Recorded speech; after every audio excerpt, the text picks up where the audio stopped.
At the Tromaville nuclear power plant, a pipe filled with radioactive waste bursts, triggering an alarm and forcing workers to act quickly to contain the leak.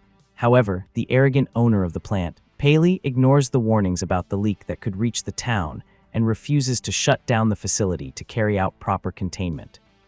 The radioactive waste soon reaches the nearby Tromaville High School, where the nerdy student Dewey unknowingly drinks contaminated water from a fountain. Later, in a classroom full of rowdy and colorful students, only Dewey receives praise from the teacher. Then, Principal Wesley announces over the loudspeaker system a nuclear evacuation drill, a preventive measure in case of an accident at the neighboring plant. As the students line up by the door, Dewey begins to tremble and suddenly suffocates the prankster Greg as a green liquid begins to come out of his mouth. Warren, a popular student, punches Dewey, who responds violently while green liquid also pours from his ears. Dewey loses control of his body and jumps out of the classroom window, falling several stories down to the parking lot. A crowd gathers around him and witnesses how his body grotesquely decomposes into steaming remains. A few days later, Warren and his girlfriend, Chrissy, notice workers checking the school grounds for radiation levels. Meanwhile, Paley downplays reporters, rumors linking his plant to Dewey's death, blaming the boy for supposedly having 2 microwaves at home, all as part of his strategy to cover up the leak. Paley even arrogantly declares that the Tromaville nuclear plant is safe and will outlast the town's own inhabitants. At school, Warren and Chrissy joke with their friend Eddie and his girlfriend Kathy. Eddie then takes Kathy to the school's fallout shelter to be alone, but when green sludge drips onto her stomach, Kathy reacts by slapping him in the face. The next day, Chrissy and Warren confront Greg and Eddie for mocking Dewey's death. Chrissy mentions that several strange events began at the school after the plant opened. Warren supports her argument, but Eddie downplays any possible negative effect of the plant on the town. Chrissy points out a group of students dressed in extravagant punk rock outfits who used to be part of the Honor Society. Warren comments that these students changed overnight and now call themselves the Cretins, a group that constantly torments other students. On one occasion, they subject one of them to prolonged humiliation after extorting him for money. During a school bake sale, a Cretin named Gonzo rides his motorcycle through the tables, destroying a multi-tiered cake. Another Cretin, Spud, orders him to get illegal herbs from the nuclear plant, which causes an argument with his girlfriend Muffy. Gonzo meets the other Cretins behind the school before heading to the nuclear plant. There, they buy the illegal herbs from a plant worker, and Gonzo comments on how fast the plants grow in that place. Another Cretin, Pete, suggests calling them Atomic High to sell them at a higher price among the students. Meanwhile, the radioactive waste seems to accelerate the growth of these illegal plants. In the school cafeteria, Eddie and Greg convince a group of girls to attend a fraternity party on Saturday night.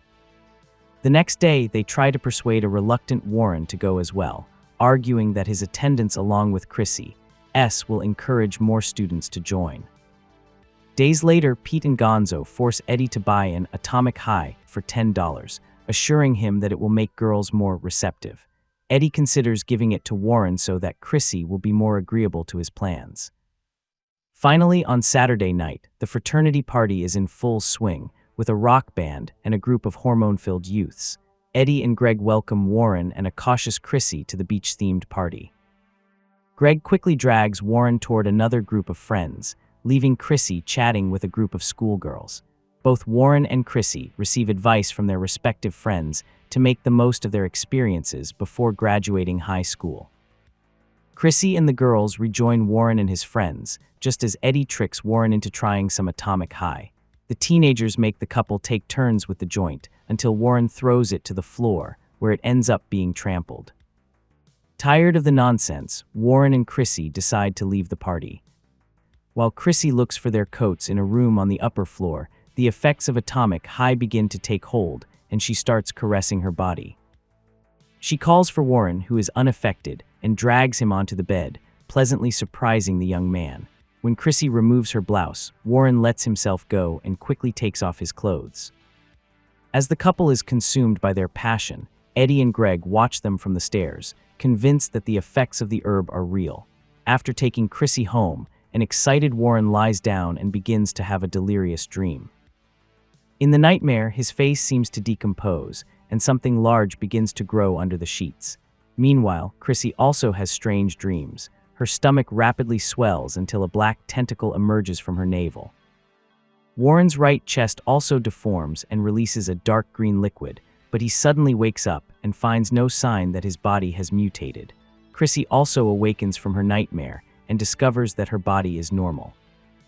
The next day in the school cafeteria, Warren confronts Eddie and Greg about the herb and its unpleasant effects. He becomes enraged when he discovers that the product comes from the Cretans. He then joins Chrissy at a table, where both confirm that they had hallucinations caused by the Cretans' herb.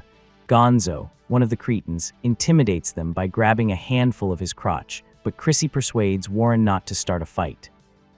The leader of the Cretans, Spike, flirts with the German teacher and ends up kissing her passionately. Later, the teacher becomes a Cretan and kisses Spike in a bathroom. That afternoon, Warren arrives home feeling dizzy.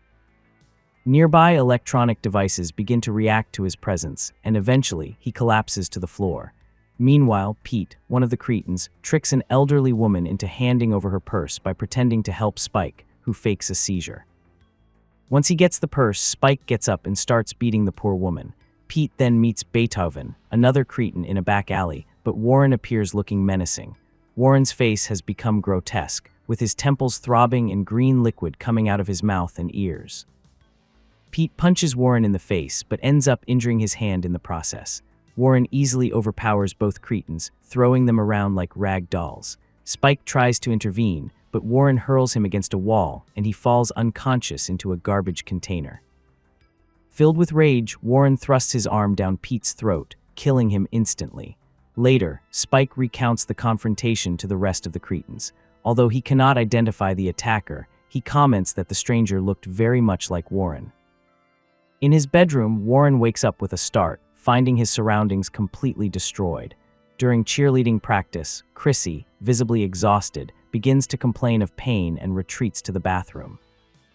There, she tries to contain the swelling in her abdomen, but ends up vomiting a mutant creature, resembling a greenish-black tadpole, into the toilet. She exits the stall in shock and collapses on the floor, being taken to the hospital shortly afterward. At the Tromaville Medical Center, the doctor informs Chrissy's mother, Mrs. Murphy, that her daughter has just lost a baby. Although Mrs. Murphy flatly denies such a possibility, the doctor insists that the tests show that Chrissy was, in fact, 9 months pregnant. Warren visits Chrissy in the hospital and comforts her, but then encounters an enraged Mrs. Murphy in the hallway. Back at school, a student finds the mutant creature in the toilet and flushes it. The creature travels through the plumbing system until it reappears in the fallout shelter and falls into a barrel of radioactive waste. That afternoon, Eddie takes Warren to the science lab to play with a laser machine. The science teacher catches them and scolds them, warning that misuse of the laser, such as aiming it at radioactive isotopes, could make the entire building explode. Meanwhile, Spike, Gonzo, and Muffy enter the men's bathroom to intimidate a student and force him to buy more atomic high. Warren enters at just the right moment, throws the joint to the floor, and allows the frightened student to escape. The Cretans gang up on Warren, but he manages to defend himself briefly. He punches Muffy and puts her inside a stall, regretting having hit a girl. A teacher intervenes, sending Warren to the nurse's office and taking the Cretans to the principal's office. After finding several dangerous items on the Cretans, Principal Wesley authorizes the gang's expulsion. The Cretans mock the principal and his criticism, sarcastically singing the national anthem. At the nuclear plant, sick workers fall one by one, while the effects of the radioactive leak become more evident. A few days pass, and the workers seal off the sections of the school that show radioactive signatures. One worker ventures into the fallout shelter, ignoring the extreme readings on his machine, considering them malfunctions. A clawed hand emerges from a barrel, although the worker does not see it at first. Then, while investigating a sound coming from the barrel, he accidentally drops his mask into the sludge. The worker manages to retrieve it after a moment of struggle, unaware that the material is radioactive waste. The clawed hand slashes his face and drags him into the sludge, leaving behind only a severed hand and his identification. A supervisor at the nuclear plant informs Mr. Paley that the entire east wing of the school is contaminated.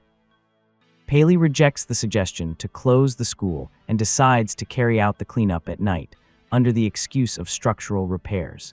He also orders the workers not to mention anything about the radioactivity to anyone else at the school. At a car scrapyard, the Cretans are restless because they cannot sell their merchandise since being expelled.